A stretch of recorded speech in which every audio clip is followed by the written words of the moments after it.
Good evening. Hope you're all doing well. Today we are learning Maseches Bava Kama, Daf Chaf Aleph, and we're going to be learning much of Chaf Beis Amud Aleph. And on Shabbos, we'll finish up Chaf Beis and learn Chaf Gimel. If you look at Chaf Beis and Chaf Gimel, they seem less daunting, which means they're more daunting. But for Daf Yomi, they're less daunting. And Amir Tashem will get on Shabbos toward the end of Chaf Gimel. Amir Tashem will get to the Mishnah on the bottom. But for now, let's continue. We had been having a conversation yesterday about zenen v'zeh chaser, zenen v'zeh lo chaser, and a bunch of different iterations, and we weren't sure how we paskined. And the story that was the beginning of that whole conversation was where I go into your property that's currently empty, and I sit in your property while you're not there. So that is what we're going to analyze now, that actual Maisa which took place. Says the Gemara on the top line of Chaf Aleph Amud Aleph. Shalach le Rabbi Abba bar Zavda lemari bar Mar. So Rabbi Zavda bar Mari said to Rabbi Abba bar Zavda said to Mari bar Mar, Boi mineme Rav Huna, I'd like you to please ask the following shaila when you next see Rav Huna. Hadar b'chatzer chaveru shalom midaito. If I live in your field and I do so without you knowing about it, tzarech laha los lo schar olo. So I move into your house, I'm a squatter, you don't even know about it. You wouldn't be able to tell I cleaned up after myself. What's the din? Do I have to pay? Yes or no? Let's make this applicable. Let's say I sneak into a hotel room that isn't being used. Okay? Ze nehene v'ze lo chaser. You weren't going to make money on it anyways. The bed's perfect. Everything is exactly the same. Do I have to pay?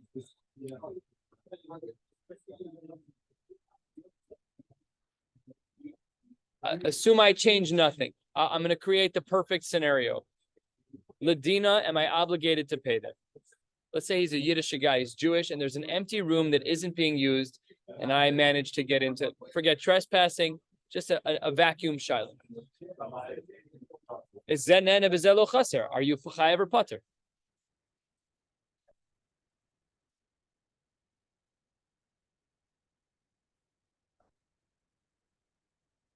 Gemara is debating this case. I made the application to a hotel. Could be that it's not good. It sounds like it's a reasonable comparison. Let's see what the Gemara says about our, not the hotel case, but our case. The Gemara says, Adahachi, after he made the request that his friend should please speak to Rav Huna, Nach Nafshe de Rav Huna.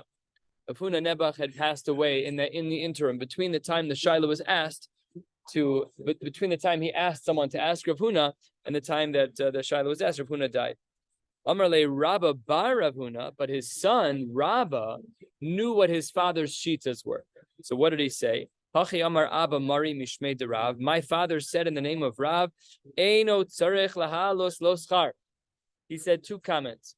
Comment number one that he said was that you are ein tzarech laha los schar, that you are not obligated to pay. That means zenene v'zeh lo chaser. That means zenene v'zeh lo chaser, that the halacha is that you're pater, because he says that you have to pay, that you don't have to pay. And then he says another cryptic line, seemingly a stira to the first line, and he says v'asocher bayis me Ruvain ma leschar l'Shimon. And he says that if you rent a house from Ruvain, then ma leschar l'Shimon, you have to pay to Shimon. Says the Gemara, Shimon maya vidite. What are you talking about? What does Shimon have to do with this? If we rent the house from Ruvain, why would we pay the schar to Shimon? It doesn't even make any sense. So the Gemara clarifies, Hachi Kamar, Nimtza bay shel Shimon ma lo schar. If we subsequently find out that the property really did belong to Shimon, so then you have to pay him. Well, that's a stira from the first line. The first line said, Eino tzarech laha los lo schar, in our case of me squatting in your property. The second line that Rabba said in the name of Rav Huna is that you do have to pay in such a case. Says the Gemara, Tarte, how can both of these be true?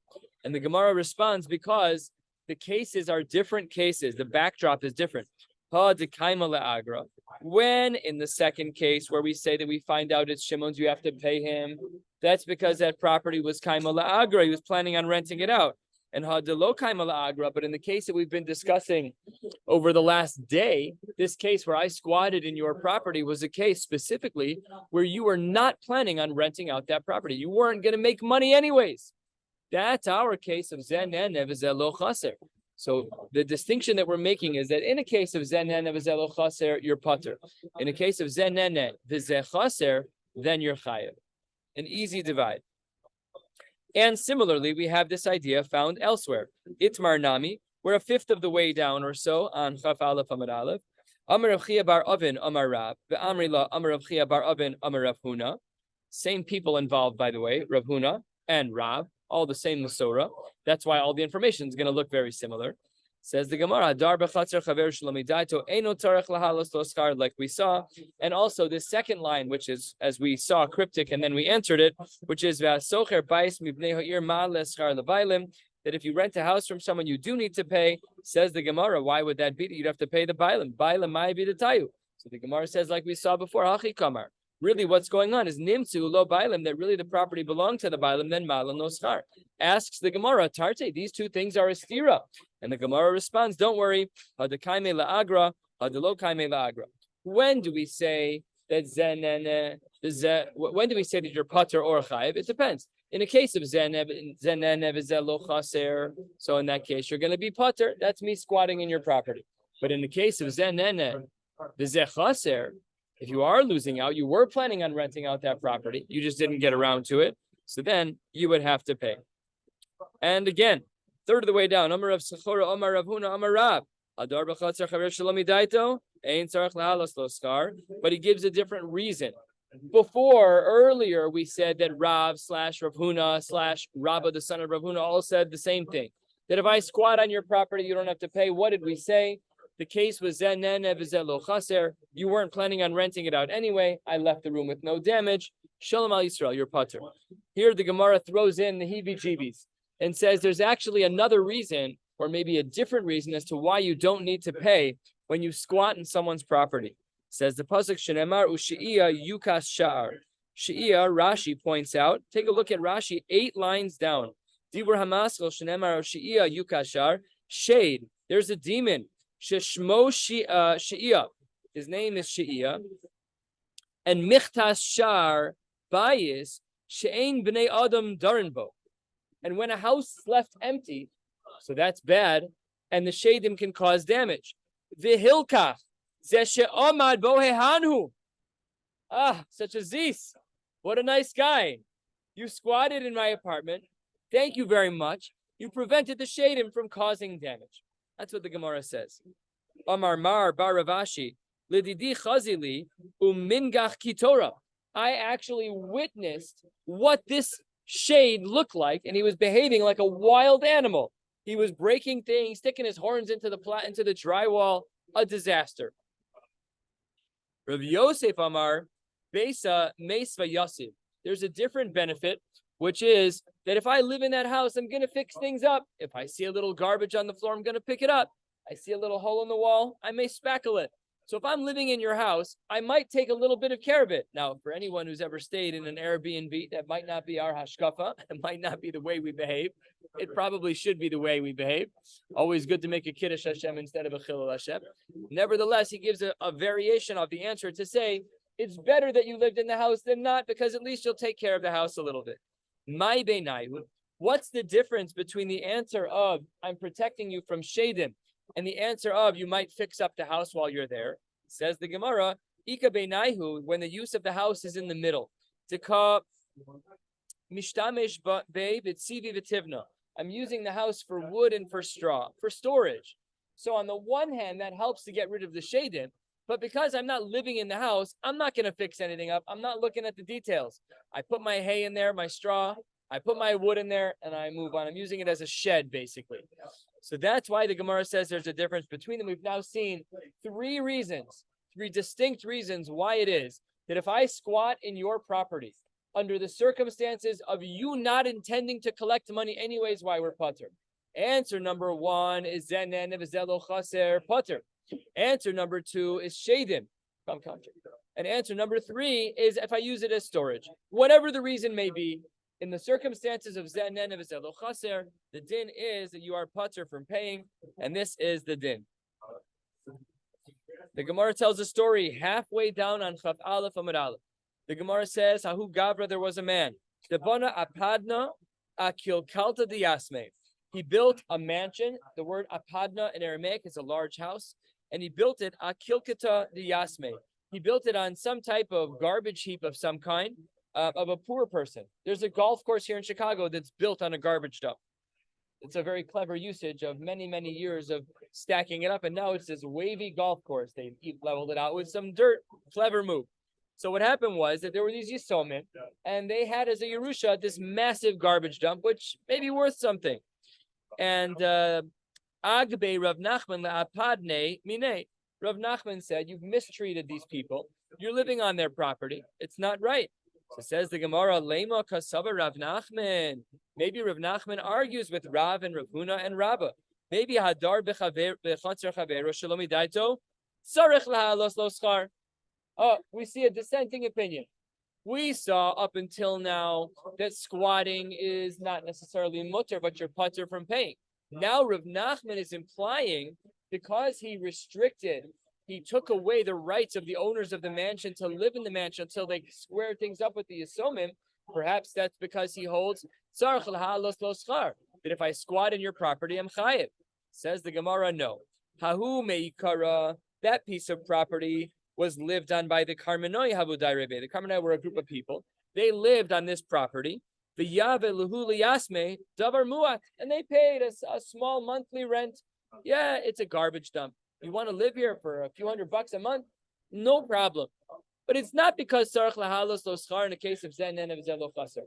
They weren't Chaser in that case. They were getting paid. All was fine. Amar Le, so Rav Nachman said, now that you, the mansion builder, took this away from the Karmenoi, and you're not paying the Yisomim, that's not right, because they have the right to collect, and they want to collect. Zil paisinehu liyasme. He said, I want you to go pay the Yisomim. And this guy who built the mansion, velo ashkach, he didn't pay attention to Rav Nachman. And then Agbe Rav Nachman, la'apadne mine. It's not a case of Zenan of Zelo Chaser. It's a case of Zenan of Chaser. They were expecting to get money. They should have gotten money. You're a thief. You're a squatter in a scenario where you should not be a squatter. Very good. The Gemara says 2/3 of the way down at the 2 dots. The Gemara says, Ketzad mishtalemes mashenehenes. We said, what is a case scenario where you are mishtalem, where you pay? This is based off of our Mishnah, although it's a brisa that supports our Mishnah. Let's analyze the Gemara. The Gemara says, Amar Rav uvimechazeres. When do we say that you're chayiv in Rishus Harabim? Take a look at Rashi, uvimechazeres. Rashi is exactly halfway down on the page. Rosha merechava, litzida shel rechava. So he's in the main part of the Rishus Harabim, but his head is off to the side. The achla peros katani masnisin the mishalemesh mashi zika afalgav the kula kaima berechava. Even though the whole body of the animal, the legs, the torso, it's all there, but his head was off to the side eating. That's still, in that case scenario, as Rashi highlights, the din is it's as if you are inside the main part of the Rishus Harabim.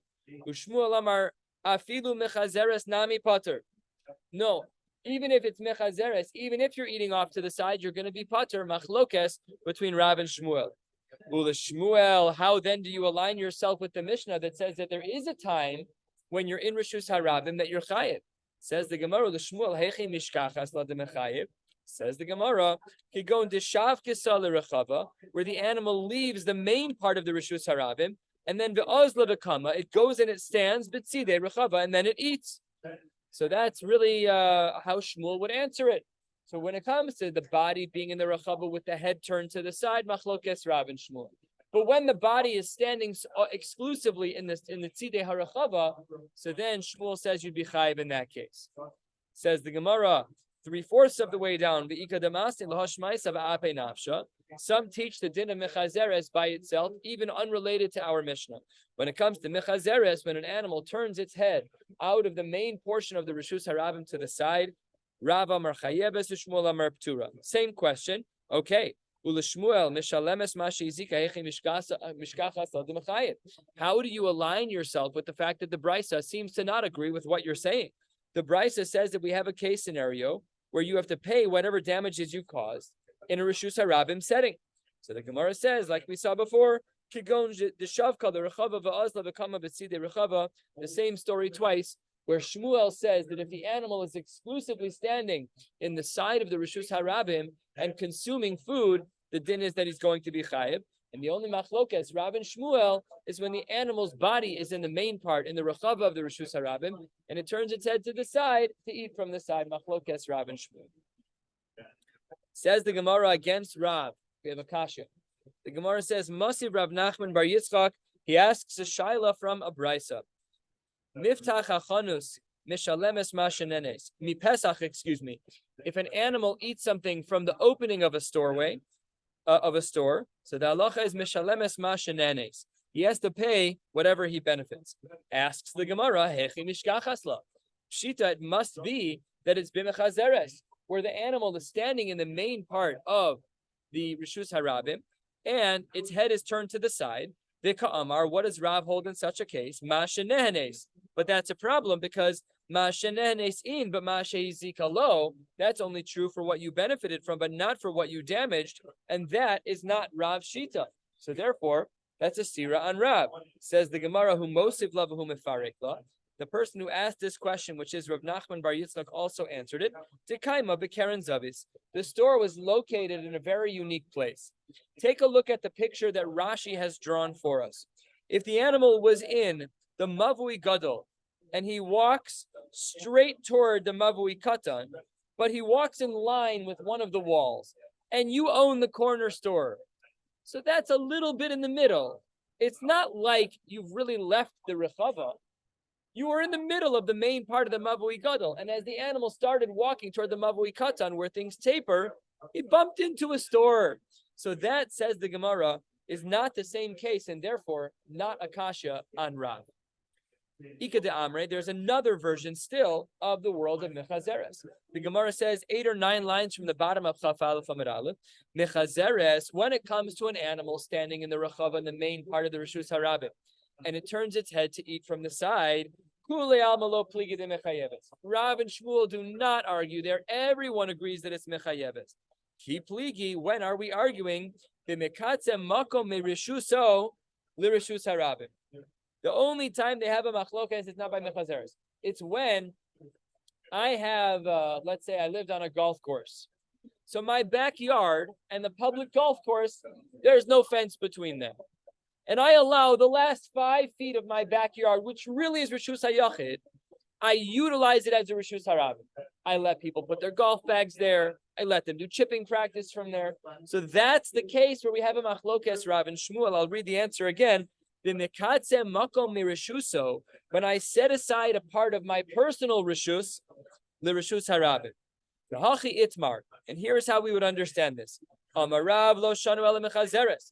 Aval mekatzem makom merishus harabim pitura. But if I dedicate part of my private property to be utilized as rishus harabim, Rav says pater. Ushmuel amar no. Afilu mekatzem makom merishus harabim chayeves.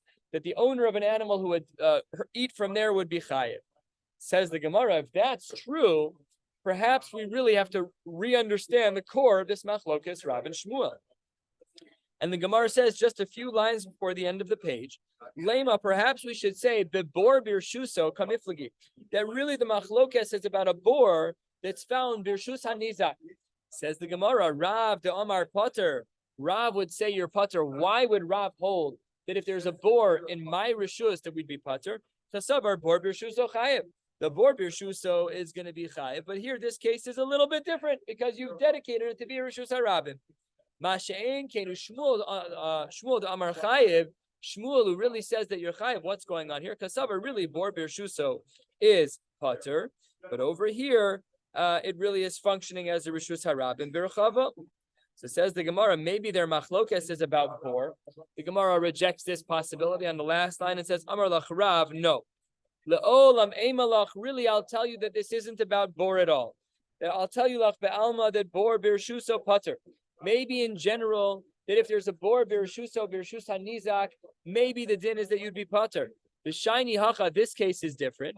The Omar lav kol kamina the mekareves with perusecha rishus harabim u'mechayeves l'toroi. You brought all of your fruit to the 10 feet closest to the Rishus Harabim. You think my animal is going to know what Rishus is? He's going to eat it. Don't tell me I'm chayav because you're irresponsible for putting your stuff there. If you don't want the animal to eat your food, don't put it 3 feet next to the fence. Don't put it 3 feet next to the property line. Your animal doesn't know where the property line is, and he's going to eat it. That's not fair. And on Chafal, if I'm at base 3 lines down, Shmuel Amar, no. The Alma, I would tell you that Bor Birshuso really is chayiv.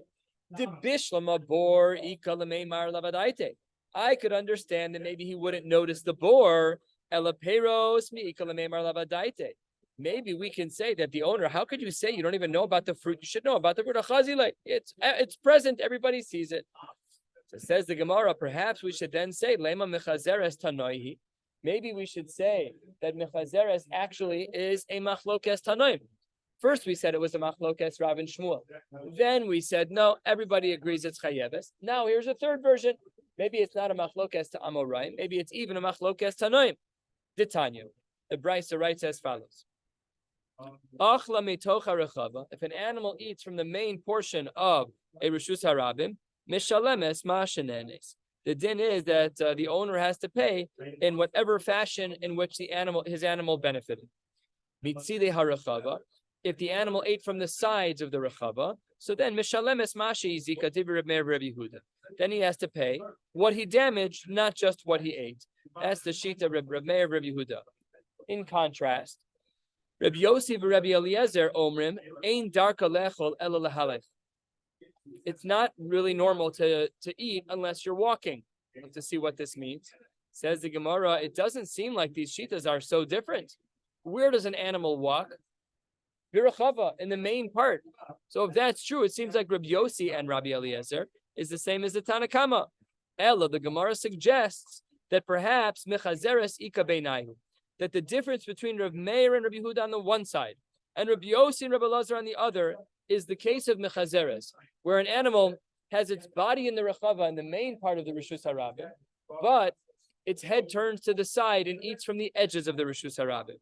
Tanakama savar mechazeres nami mishale mashenehenes. The Tanakama holds that when an animal turns its head to the side, that it pays only what it benefits from. The Rabbi Yossi, and the Gemara leaves out his name, but it's also Rabbi Lazar. Rabbi Yossi, Rabbi Lazar, Savar Meshalemes Mashi Zika. So perhaps we can say that Mechazeres, that when an animal turns its head from the main part of Rishus Harabim and eats from the edges of Rishus Harabim, that there's a machlokes. Lo, says the Gemara, not correct. Really, the Kule Alma Mechazeres Ikiravi Kishmul. One way or the other, it's definitely not a machlokes. And really, what is the machlokes over here between these four Tanaim? Reb Meir and Reb Yehuda on the one side, Reb Yossi, Reb Elazar on the other. Mar Savar Uvir Biste Acher V'lo B'Rishus Harabim. That when the pasuk says Uvir Biste Acher, what do we learn? V'lo B'Rishus Harabim. You're completely potter in Rishus Harabim. However, Umar Savar Uvir Biste Acher V'lo B'Rishus Hamazik, that we are talking about zero guilt in the property of the mazik. Says the Gemara, that's very odd. What do you mean B'Rishus Hamazik? Lema Pircha B'Rishusi my boy. If the damage happened in my property, you brought fruit into my property. My animal ate your fruit when you walked in. Don't bring raw meat in front of my dog. What do you expect to happen? Of course, B'Rishus Hamazik doesn't make any sense. Says the Gemara, Ella de Ilfa v'Reboshaya Ika Beinayu. Super cryptic line. What the Gemara says is that the difference between Reb Meir and Rabbi Yehuda on the one side and Reb Yossi and Reb Elazar on the other is Ilfa and Rav Oshaya. Take a look at Tosfos. The third Tosfos from the bottom of the page, Dibur Maschel, the Ilfa of Rav Oshaya. Lav me inyan echad. The Rabbi Oshaya Mari bekofetzes. Reb Oshaya was dealing with a case of animals that jump. That was the case we learned a couple of days ago. To have a keren. The Ilfa Ire al gabe chaverta the chashiv shein. The cases are not the same. So we don't know which one they're arguing about. The Balei Tosfos was like, I don't know. We got to see which one they're arguing about, but not Pashut. Nevertheless, that's what the Gemara says, and there's no machlokes about chazeres. However you hold, you hold. But there is no machlokes Rav and Shmuel. There is no machlokes Tanakama and the other shitas. A new Mishnah, halfway down, Chafala from the base, the Mishnah says, Hakelev v'hagedi, a dog and a goat. Shekaftu me rosh gag v'shavru es hakelim, that jumped from a roof This wasn't a suicide approach. They just jumped from a roof where they could land safely. And b'shabru sakelim, they broke something.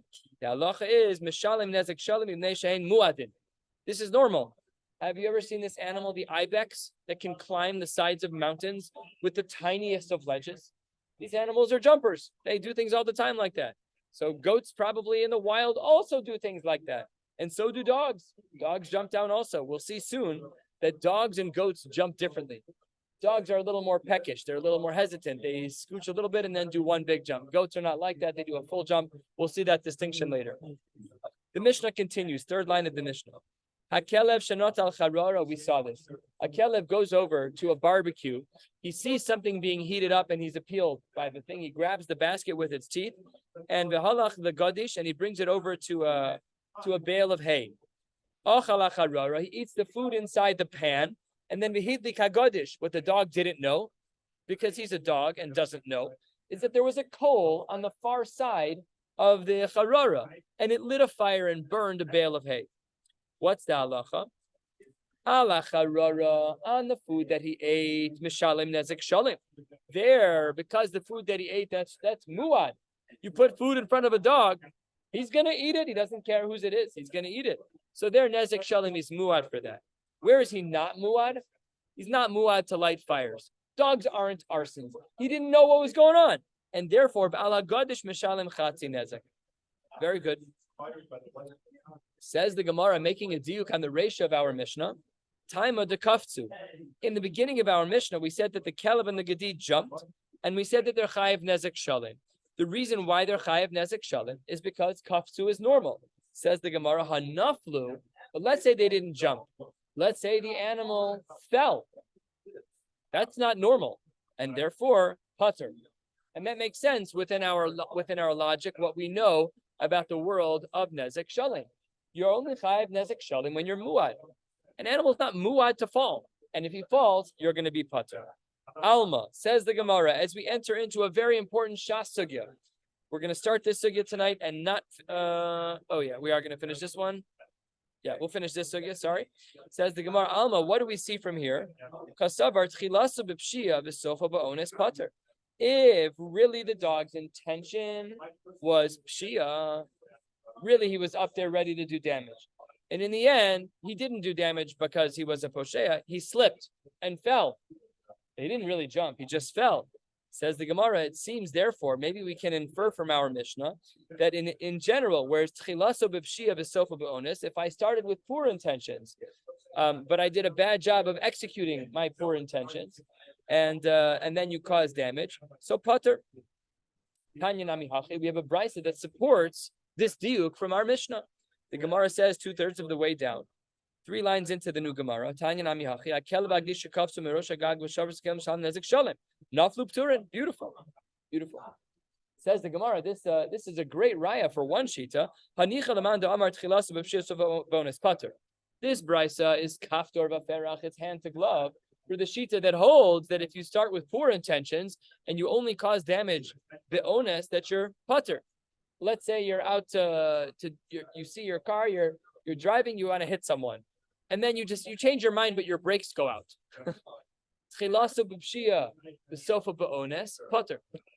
Okay, but what about the other shita? If this brisa is a raya for the shita of patur,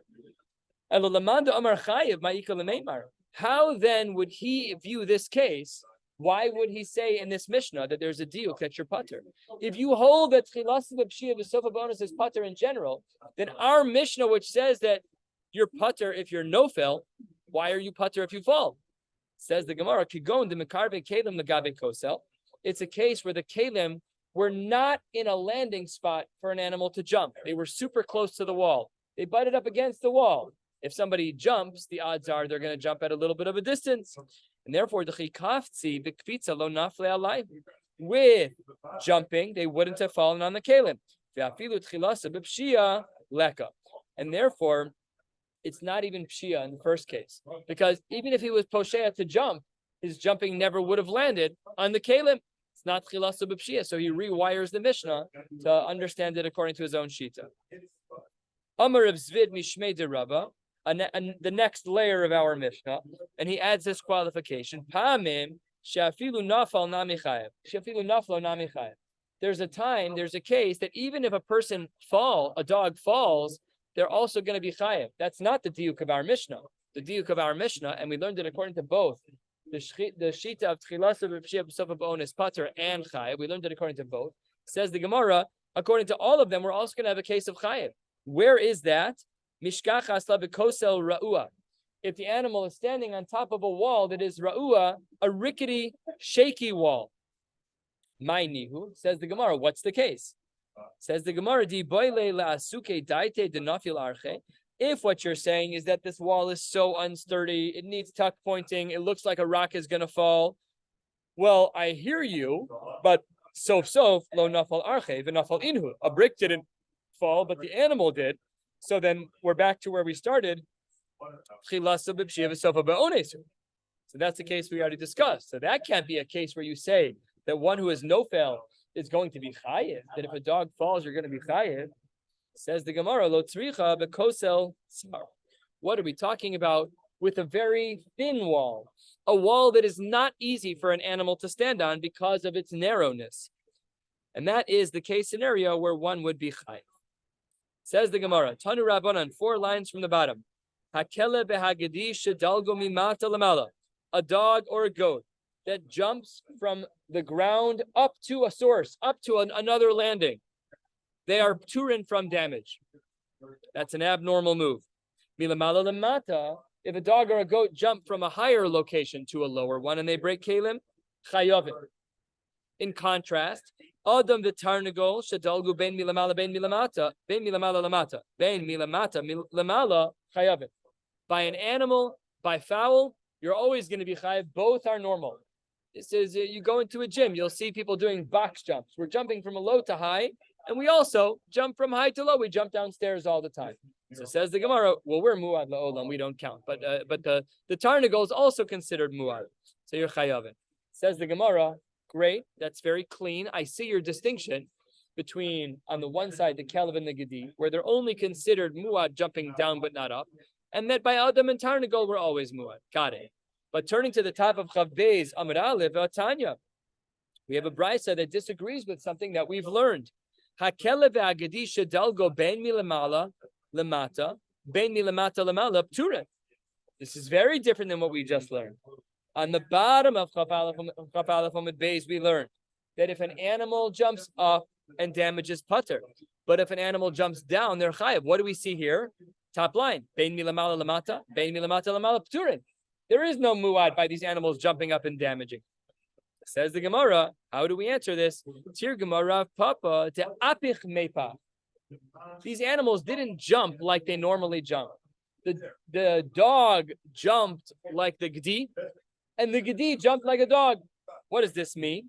On Chav Beis Amud Aleph on the 3rd line, Kalba bizakira, the dog, which normally is slow to jump, it normally takes a couple of baby steps and then launches. No, this was a super confident dog. He's like, I got this, and he jumps without doing that little baby step. Masha'en came the Gadia, the Gedi, the goat. He bisricha. He took the baby steps that a dog might have taken. So because these were abnormal, that's not muad. You're not functioning in your normal mode. And because you're not functioning in your normal mode, you're going to be patur. Ihachi, I don't understand. Why would they be patur in this case? You're completely patur. You should be chayiv nezek shalem. If you're muad, it's nezek shalem. If you're not muad, if you're tam, if it's abnormal, there's a shinui. You're not patur entirely. You should still be chayiv nezek shalem. I'm chatzi nezek. Gemara says that's correct. Pater mi nezek shalem v'chayavin v'chatzi nezek. We're going to start the next sugya, a very important sugya that teaches us how to apply nizikin to modern day issues. We'll see that there are a lot of potential applications. We're not going to, of course, spend time on them. We don't have time in Daf Yomi to do that. But it's really interesting to think about some of the iterations. Let's get started. At least start this sugya. We'll learn about 12 more lines, and then we're going to stop and we'll pick up the rest on Shabbos. Hakelev shenotal. The Gemara says that we spoke about that this dog who took the charara. Asks the Gemara. The Gemara doesn't ask. The Gemara presents a machlokas amoraim. Itmar. Rav Yochanan Amar. Isha, when there's fire, mishum chitzav. That's the same thing as shooting an arrow. So I am an archer. I shoot an arrow and I let go. All of the continuous movement of that arrow is on me. Anything it damages is on me. Says the Gemara, fire is the same thing. Is it though? If I light a fire right here and it catches to something else, is it the same as an arrow? So Reish Lakish doesn't agree. Reish Lakish Amar, no. Esho mishum mamono. Fire is like your mumminess. It's like a cow. You own your cow. Your cow damages over here and over there. Reish Lakish, my time Rabbi Yochanan. Reish Lakish, why don't you hold a Rabbi Yochanan shita? Amar lach chetzio mikocho kaazli. Because an arrow is fired by the tension that I put on the line of the bow. But the fire is lo mikocho kaazil. Fire doesn't move because of kocho. Fire moves because it consumes. That's not my koach. That's the koach. That's the nature of fire. But is it really comparable to the pulling of a bow? Says Reish Lakish, I won't have it. I have Rav Yochanan my time Amar Karesh Lakish. Why don't you hold like Reish Lakish? Amar Lach, what would Rav Yochanan say? Mamona ispe mamosha. Money, a cow, my products, they have something physical today. There are physical attributes to my cow. However, fire, less be mamasha. Fire is not a physical entity. It has physical features, but it's not touchable. Of course, if you stick your hand in it, it will burn you. There's a mitzias to fire, but less be mamasha. And therefore, says the Gemara, Rav Yochanan cannot even handle the comparison of Esho Mishum Mamono. That's the fundamental machlokas. There will be a whole host of questions. We're going to ask just one, and then we'll stop. The Gemara says, asking on this approach, Tanan, a third of the way down, first word on the line. Hakelev shenot al charara. We spoke about our case of the Kelev, and he took the charara. What was the din over there? We had said that there's going to be nezek shalem on eating the charara because an animal is muad to eat food. And there's going to be chati nezek on the bale of hay that he burnt because that wasn't his intention. I understand the shita of Rabbi Yochanan, who holds that fire is because of a chetz, chetzio de kelefu, and he lit the fire, therefore he's obligated to pay for the bale of hay. According to Reish Lakish, Hi Eish Lav Mamona de Bal Kelevu. The Eish is not, the Eish doesn't belong. The Eish is not part of the dog. The Eish came from another source. The dog's owner doesn't own the fire. The fire came from elsewhere. It's not like a shore. It's not like an animal. Amar Lach Reish Lakish, don't worry. Hacha b'maya skinan. The case of the dog and his burning down the bale of hay is a little different. Ta'adye aduye. He had it in his mouth. He threw the charara with his teeth, and the coal fell off and burned down a bale of hay. Ta'al charara mishalem nezek shalim. On the food that he ate, ein safek. He's muad chayav nezek shalim. Ta'al makom gacheles. On the exact spot where the coal landed, then mishalem chati nezek. But the al gadish kula pater. Why? Because that your mammon, your kelev, only caused the limited damage. The fire doesn't belong to you. The fire doesn't belong to the dog. The fire belongs to somebody else. So that's how Reish Lakish wriggles out of this question by parsing out the makom of the burn. Let's call it the 2 centimeter spot where the coal landed. There, you're chayav chati nezek. But the rest of the bale of hay that then gets consumed, you're pater on. Masha'ain came to Rav Yochanan, and this is the last shita we'll learn for today. Rav Yochanan says, no, the dog took the charara and he placed it down on the bale of hay. He ate what was in the charara. Ala charara ve'al makom agacheles. On both of those, on the eating of the charara and on the 2 centimeter spot where he dropped the coal, the shalem nezek shalem. However, the al hagadish mishalem chati nezek.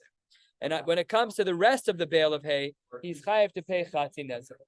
This is the machlokas between Rav Yochanan and Reish Lakish. Do we say that fire is mishum chitzav, that when a fire continues its burn, it's no different than the pull of a bow and arrow? Or is it like mammon that I own a cow, whatever he eats, he eats? Which one is it more similar to? We asked one question already, asked and answered. each shita is now maintained. And on Shabbos, Im Yirtzeh Hashem, after the 2:30 mincha at 2:50, we will continue learning this sugya with more questions. Wishing you all a beautiful night.